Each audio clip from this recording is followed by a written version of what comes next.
Good evening and salutations, my B&B fans.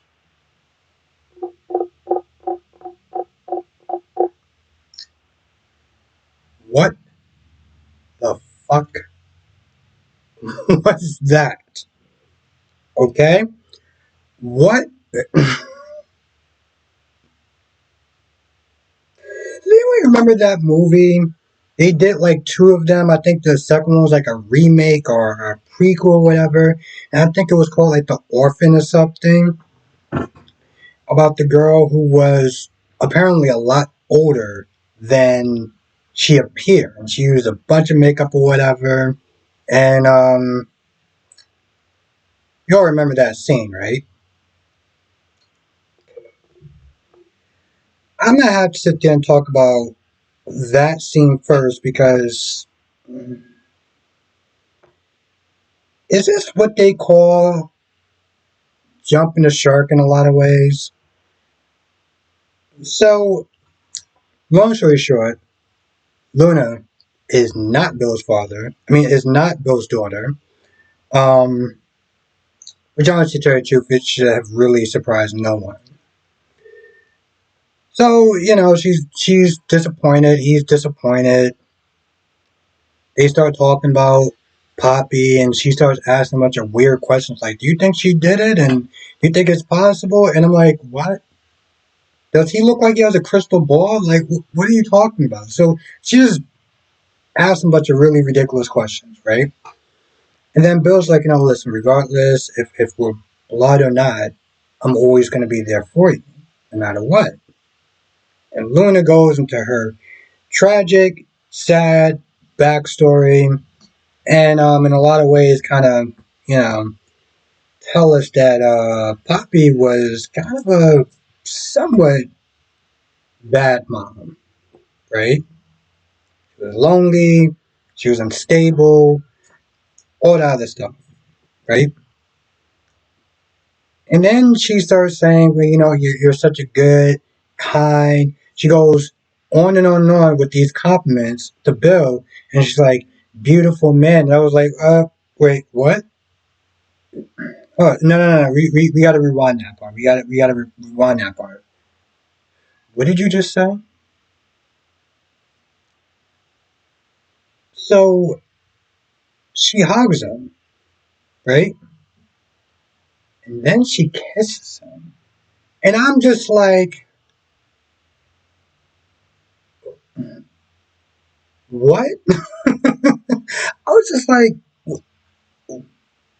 okay. So that happens. She kisses him. The whole time I'm just shocked, right? And she backs up and they get really close on her face. And she has this menacing look, right? And this is what I'm sitting there thinking, like, that movie, the Orphan, I think that's what it's called. And I'm just like, and granted, we don't know much about her, right? We don't know much about her. I maybe I'll ask this in the chat tonight. Her freaking out and being like, Zende, what do we do? Do we do this, that, and the third, or whatever? Was this like all some sort of ploy or something? Like, I mean, again, she had that menacing look. And when Lee went to go see Poppy, which I don't even understand why, and she believed that, she didn't do it, she believed that Poppy didn't do it, Poppy was like, I did not tamper with that DNA, with that test.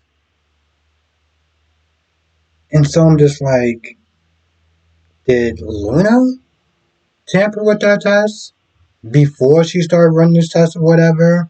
I mean, everyone was in a room at that time, so I feel like they're going to do some sort of retcon or whatever. And, wow, this is B&B for you. So that happens. Now, Hope the succubus, whatever you want to call her, is all apologetic, and she's like, "Oh, I was drinking, and I was being reckless, and a bunch of she just gets into excuses lane, Okay, she just drives right on into excuses lane and just starts, oh, it's the music, it was the party, I got caught up and blah blah blah blah blah blah blah blah. And he's just like, yeah, I don't care. He's like, yo, listen, my wife told me not to rock with you. I made the stupid mistake of simply trying to help your dumb ass out with your headaches and be peacemaker and peacekeeper, and I'm done. I'm done. I'm telling my wife. And she's like, well, can you just pretend that it didn't happen? Can you just pretend that it didn't happen? Are you are you serious? And again, I love how she was like, oh, well, it was just impulsive and I just got caught up in the moment. I'm just like, yeah, okay. You know what? I'm not even going to sit there and give, because I think everyone know where I'm going with this. But point is, he's like, I'm done. I'm telling her, and that's it. And, before he goes, he's like, you screwed up. So now she's all panicking, looking all stupid. She goes back into the office, starts touching her head like, well, those pesky headaches are coming back. Yeah, you thought you were going to get rid of her headache by getting some good get from Fenn. But, no, no, no, no. That joystick is only reserved for one woman. And it damn sure ain't you. Which she goes to tell Steffi about Hope. Now, Hope and Taylor, when they hugged and everything like that, oh man, you're hugging like sister. Oh wait, yeah, you're supposed to be her mom. Yeah, yeah, of course that makes sense. So they do nothing but catch up. They talk about Brooke, they talk about Taylor, they talk about the line. Oh, by the way, yeah, I don't think she's gonna be having that line for much longer. Okay, I think that line in Steffi's eyes is gonna last about a week. Hope better be Hope better be sitting there praying that she could sit there and be an unpaid intern at this point because yeah, that hope for the future, nah, that's done. That's done zone. And I saw the previews, and she apparently he does sit there and tell her about the kiss. So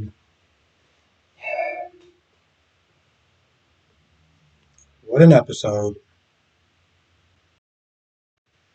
But yeah, that was the majority of the scene with Lee and Poppy. Just Poppy sat there for a good few minutes trying to convince her that I didn't do it.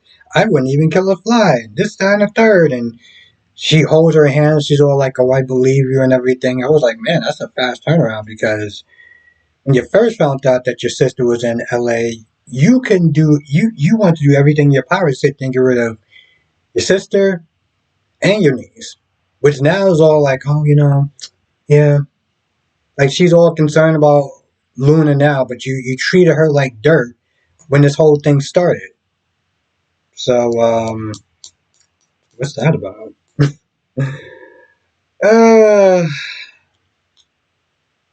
no, I feel like that's about it for now. If there's more, we'll talk about it tonight. 8 p.m. Eastern, 5 p.m. Pacific.